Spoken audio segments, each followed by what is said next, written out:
if you like them, they've seen the property and they like the property, it's a good opportunity, Dorothy.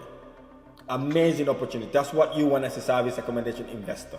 Just bear in mind, even the interest rate goes down, it would only apply to you if you're on a variable rate. Okay? If you're on a fixed rate, whether it goes up or down, it's still going to be the same. Okay, someone asked a question here. Cecilia, what is the age limit to get a loan from the UK? Let's start with the Q&A. Okay, so I see Dorothy got the first question. She was ready for the questions this time round. So how are you, Dorothy? Introduce yourself for the people that don't know who you are and tell us where you're joining us from. Okay, I am joining from Northampton. I have been in the group for about a year now. Fantastic. It's been great. Thank you. A lot to learn from here. Thank you. You are a regular listener. Thank you. And you can put it into practice. Of course. As much as you can. Thank you. Rahim, my question tonight is, I have a service accommodation. Yeah. And I've got a couple approaching me, asking me if they can rent it for not more than 6 months. Okay. So continuously for 6 months. Mm-hmm. And they asked me if they can come and have a view. Yeah. Because they saw me on booking.com. Okay. The advert on booking.com. Mm-hmm. I am not sure whether that is allowed for that 6 months duration, and also in terms of legalities, drawing a contract, etc. I'm not sure what to do. Fantastic. Beautiful question, Dorothy. Amazing question. So you've got guests. They've approached potential guests. They've approached you online and they want to stay in your Airbnb property for minimum of 6 months.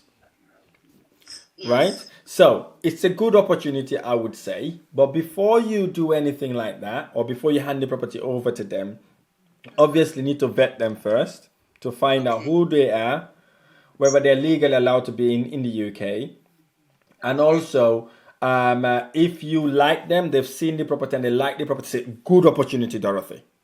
Amazing opportunity. That's what you want as a service accommodation investor.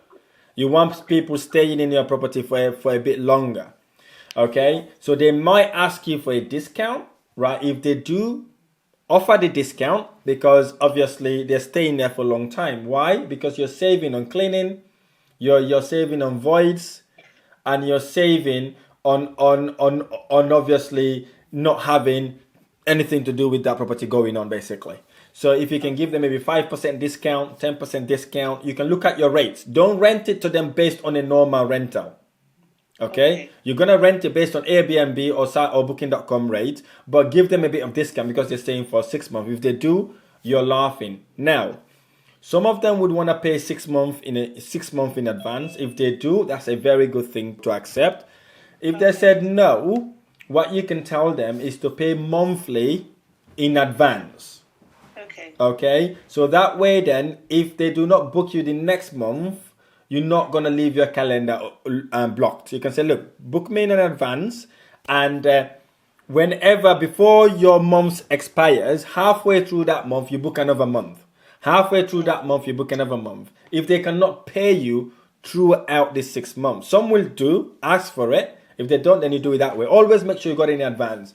And what you do, you're going to block your calendar then, right, to ensure that nobody else books you during that period. Okay? And in terms of contract, you don't want to give them tenancy agreement. Okay? You want to give them Airbnb agreement. There's a template for service accommodation agreement. Okay? That you could use to give them, which is the terms and condition of staying in your property. No contract. Okay? Because you don't want them to have that tenancy right. Okay? So they can stay monthly, they pay you, and then in advance that way. That's how you protect. But here's the thing. The most important thing you need to do, Dorothy, this is very important. You need to take a deposit. Don't mess about with that. Right? Take a deposit. You can take, I don't know how much you're charging per night, but you want to take minimum of £1,000 depending on your location. Okay? That will act as a deterrent. But let them know that money will be refunded back to them. Okay? It's just a deposit, a damaged deposit that will be refunded to them when they check out if they have not damaged our property. Okay, but yeah, get them to come and see the property, get them to view it. They're happy with it, get them to come on to stay in your property. That will save you lots of money and make you also serious return. Okay. And for the Airbnb agreement template, where can I find that, please? Right, that's a good question. I don't think it is out there. I will see if my team would share that with you. Okay, so if you could send me a message, a private message, there, Yeah. I'll see if they'll be able to send you some terms and conditions. Okay, Okay. fantastic, good question, and good luck. Go and close them. Okay.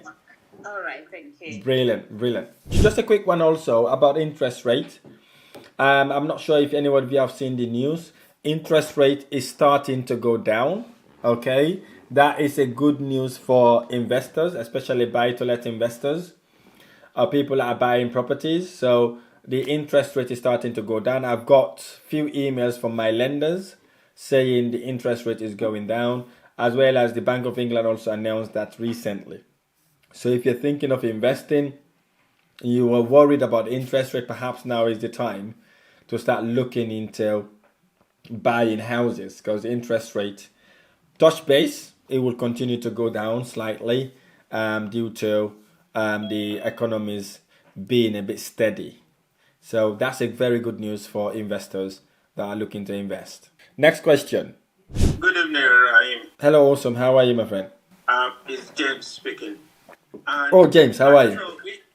We know that the Bank of England has cut the interest rate by 0.25%. Yeah. And will the banks or the mortgage lenders, be, executing this discount, to all mortgage holders at the end of this month? Good question. So what happened is the Bank of England would announce, and then the normal banks, the regular bank, follow suit. So yes, they would reduce it. It normally takes them about 3 to 4 weeks behind the Bank of England. Yes, it would go down according to what has been adjusted, but obviously each bank would be a different case, isn't it? And also, just bear in mind, even the interest rate goes down, it would only apply to you if you're on a variable rate. Okay. If you're on a fixed rate, whether it goes up or down, it's still going to be the same. Or it's still stay the same. But if you're buying now houses, or if you're about to remortgage right now, it is a good time to remortgage. Because obviously the interest rate, or if you are thinking of remortgaging, perhaps now is the time to start thinking about doing the remortgage. Okay? But yeah, so it should be going down by the end of this month. I have 2 questions, but I would mention the one in relation to remortgage. Good, okay. Just to check with you. Yeah. Say like somebody wants to start investing now, and they have a mortgage in which they are locked into for the next 1 year fixed rate. Can they still start, the process by, looking at remortgaging and taking equity out? Okay, good question, Tao. So you said you've got a fixed rate, but you've got 1 year left.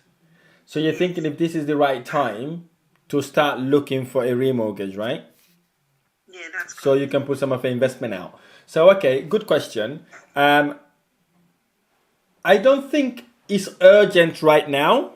You could start looking. The reason why it's not urgent is because when the bank offer you a lending, suppose they've given you an offer on a remortgage, it's most cases valid for 3 to 6 months. So if you start now, you are still 12 months away. It might not be valid by the time you're about to remortgage. So what I advise you to do is to wait until month 7 or month 6, then you start looking for the remortgage, and hopefully by then interest rate may have gone down slightly as well, because your decision in principle may be valid between 3 and 6 months. But it's not bad to start looking for the right mortgage broker to help you with the process rather than waiting until the time comes before you start looking for a mortgage broker. But yeah, you can start after before it ends, between 6 or 7 months. So are you saying that, say if the person wants to start investing in properties, you have to put that on hold for 7 months before, you have to put that on hold for 7 months because No. it's the remortgage money that you Okay. want to use to start the process. Right. Okay, I get you now. So you want to use the money from that property to start investing. Am I correct in saying that? Yes. Fantastic. Okay. So you've got various options here, Taiwo. You could wait until you remortgage to start your investment, or you could find out from your bank how much redemption charges are you liable to pay if you were to remortgage now. Okay, in most cases it's not as expensive as 2 or 3 years. Okay, maybe they ask you to pay £1,000 or maybe £800 or maybe £1,100. It depends. They can tell you what the redemption charge is, and if you know you've got lots of equity in your property and it's not a lot of money compared to what you're gonna get out of it, you might as well do that now. Okay, that could be another option. Okay, you don't have to wait until the 12 months finishes. Okay, alternatively, if you're in the momentum and you're ready to invest, right, it's important for you to kind of find a way to raise funds elsewhere. Okay, maybe you've got savings, or maybe you've got a friends or family that is looking to invest. They can invest with you, right? In order for you to be able to start your investment journey, especially if you're in the momentum, you don't want to lose the momentum, right? You could do, or perhaps you could start with deal sourcing, for example, or you can start with rent to rent, right? Or rent to service that company to keep the momentum going until you remortgage your property, right? But in most cases, if you want to remortgage within a year of your mortgage, you don't have lots of redemption charges to pay. So the bank usually will not charge you a lot if you want to exit the fixed term. Okay, someone asked a question here. Cecilia, what is the age limit to get a loan from the UK? Right, if you're talking about the start age, it's usually from 18 years, right? You have to be minimum of 18 years in order to attempt to get a loan from the bank or from a mortgage, whatever that may be, right? If that's what you're asking for, that's what is usually required, okay? If you're under 18, you have to have a parent that will guarantee that loan for you, but which is kind of rare for that to happen anyways. But yeah, you'd have to be minimum of 18 years old. If you talk, Rahim, yeah. I mean, like, if you are over 50. If you're over 50, you better go to Dara. If you are Dara, if you are over 50. If you're over 50, what is your chances of getting a loan? Right. Okay. Good question. So what is the limit? what type of loan are you talking about here? Is it remortgage or buying houses or just a normal loan? Start your investments and this a bridging loan to start your investment. Okay, good question. Or if you get a house that you want to buy, maybe for service or you want to own it, a house you want to own for your investment. Okay. And you decide to do service accommodation, whatever you want to do with it. So if you are like over 50, or what is the age limit? Okay. When you are like over 52, what is your chances when you are that age? Good question. So basically what you're saying, if there is a lenders that would lend money for people over 50, basically. The short answer to that is yes. Okay. What the lenders normally would look a lot more is the investment property. Is this property Cecilia buying a good property that we'll be able to repossess if anything goes wrong and sell and get our money back? That's what the first thing that they're going to look for. And they also look at your rental income to do a stress test to find out if you're making enough rent in order to pay the mortgage. If the answer is yes to that, then they go to the third phase. Is Cecilia working? If you're working, fine. They're going, okay, how old is Cecilia? Right? If Cecilia is in her 50s, you might not get 35 years mortgage. You might not get 40 years mortgage or 20 or say 30 years mortgage. They might reduce your mortgage length to about 15 to 20 years. Okay? But it doesn't really affect buy-to-let, to be honest with you. This is more if you're living in the property. Okay? If you're not living there, to be honest, age is kind of irrelevant here because there are so many investors that are way older than you, by the way. If you're 50, I hope you're not. But you don't look 50 anyways, right? Okay, so regardless the age, there's so many people that are in their mid 60s, mid 70s still buying houses today. So the age is not really a problem there. The only thing is you need to make sure your investment property is really a solid one that can pass the stress test. When it comes to bridging loan, literally bridging loan, they lend money to anyone basically, right? So it's when we come to the actual traditional lenders, that's where you want to be thinking about. But yeah, and again at that point, as long as the property stack up, the rent stack up, and your even your working situation is not paramount. But if you are working, it just puts you in a better position and you get wider exposure to different lenders. Yeah, so go and invest, Cecilia. Okay. Next question, please. Okay, someone got a question here. If I take a mortgage for a house to live in, is it legal to rent it out after 2 years, then maybe take another mortgage for a new house? Right. Okay. Good question, Nukuthula.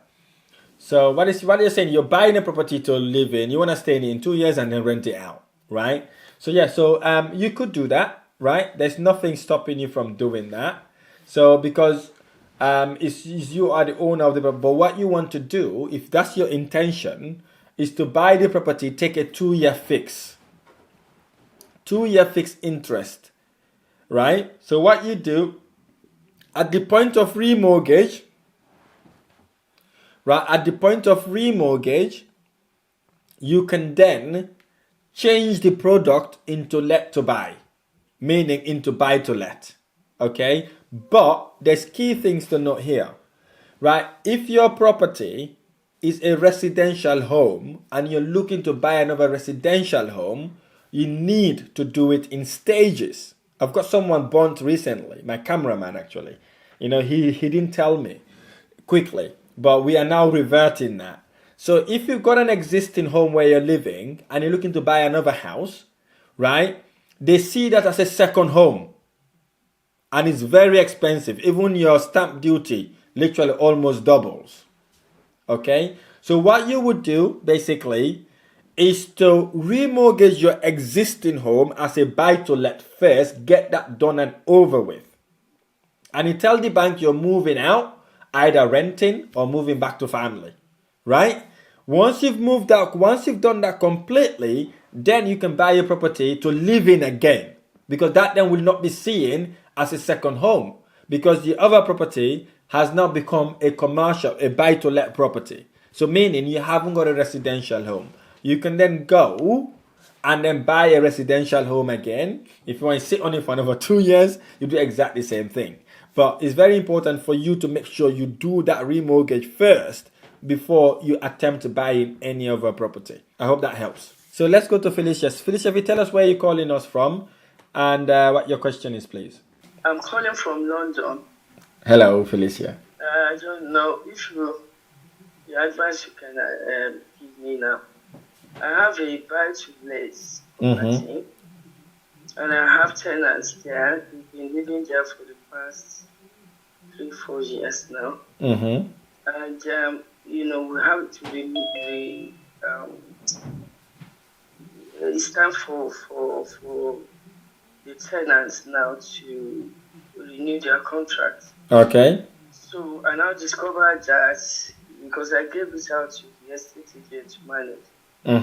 So they didn't get them on time. So the estate agent, they had to go there from time to time to check. So they now found out that the lady, she's the only one living there, but she has 3 children. Then the husband. So they now discovered that that the 3-bedroom house is not appropriate for them because of the number of people. And then from the husband's place of work doesn't have enough money, so they can't renew the contracts. So the woman has been getting in touch with me to beg me. I now told her that, well, it's not in my hand to help her in this situation. She should go and look for guarantor who will help. But at that moment, the estate agent doesn't feel that I might lose my license if I allow them to stay there. I've told them that, well, I can't help. So they've been looking for a bigger house, but they have not been able to get that. We have been on it for quite some time now, maybe about, because I needed to increase the rent. Because, so we are still on it for the past 4 months now. They've not got a place. And sometimes when they were begging me, I said, well, I can't do this because I don't want to get myself in trouble with the law. So at the moment, everything seems to be in a standstill. Although they are paying my rent every month, because we have insurance due on the rent. So it seems as if we are stuck now. They've not got a place and they have 3 children. They have to look for a 4-bedroom house. Okay. And the estate agent advised me that I should not, because I wanted to, show them some kindness. Maybe by waiving some, but they said, no, you can't do that. You will be in trouble with the law. So at the moment, we are stuck with it. So we can't move forward, we can't move backwards. So they have to involve the solicitor who is going to give them eviction notice. We are very nice tenants. I didn't want to lose them because they pay on time and they are ready to pay the increase. Yeah. But they didn't pass all the necessary, requirement for them to stay. Okay. So I don't know what to do at the moment. Since March we've been on it, and this is August. Wow. Sorry to hear that, Felicia. So you are doing the right thing, right? And your not mortgage broker, your agent is advising you the right thing, asking you to evict them because the council has told them the property is small for them, right? Yeah, that's the number of people. Yeah, based on the number of people, that lives there. So what I advise you to do is to give the notice. The reason why you give the notice to protect yourself, right? But to say, look, I've given them notice, they got to leave, and I'm waiting for them to leave. Okay? The good news you've got here is they're paying their rent every single month, and they're willing to increase it. In most instances, it's the reverse, right? The house is too small for them. They want to move out. They can't afford it. What they do, they don't pay landlord rent, so they can save enough to go and rent another house. So thankfully, it's a good tenant. So what you now want to do is to do the eviction legally, and then they can then have to move out. Unfortunately, if they can afford to rent a bigger house, it then fall onto the council's shoulder. But as you said, do your humanity there, help them where you can, but follow the procedure. If the council said the property is not fit for purpose for them, they would have to move out. There's no choice on that, right? And even if you evict them, the council will tell them, look, you have to move and find an alternative place. So get your solicitor to action that, get him to follow the full process, and you are the absolute right thing. And don't ruin the relationship as well. Because at this time, as a landlord, you are vulnerable, right? Any silly thing you do, they will go, oh, I'm not going to pay your rent because I'm moving out. And they might... I'm not even communicating with them again because I feel that if I keep on communicating, you're so emotional. Correct. Yeah. Because it is emotional, to be honest, right? But get the solicitors to do the right thing, or your estate agency to do the right thing. Tell them, look, if you have to give them 2 month notice, give them 2 month notice. If you have to give them 3 month notice, give them time to find a place. So that there should be enough time for them to be able to find themselves a suitable place for themselves. Yeah, but you are doing the right thing. Next question, please. Someone said, please, in remortgaging residential home to commercial house, is one expected to pay stamp duty? No, if you're remortgaging, you don't pay stamp duty. You only pay stamp duty when you are buying a property, right? If you're not selling it, you're just remortgaging, even from different product to another product, you don't pay a commercial, or you don't pay a stamp duty in it. Okay, so you can just go and remortgage, as far as I'm aware.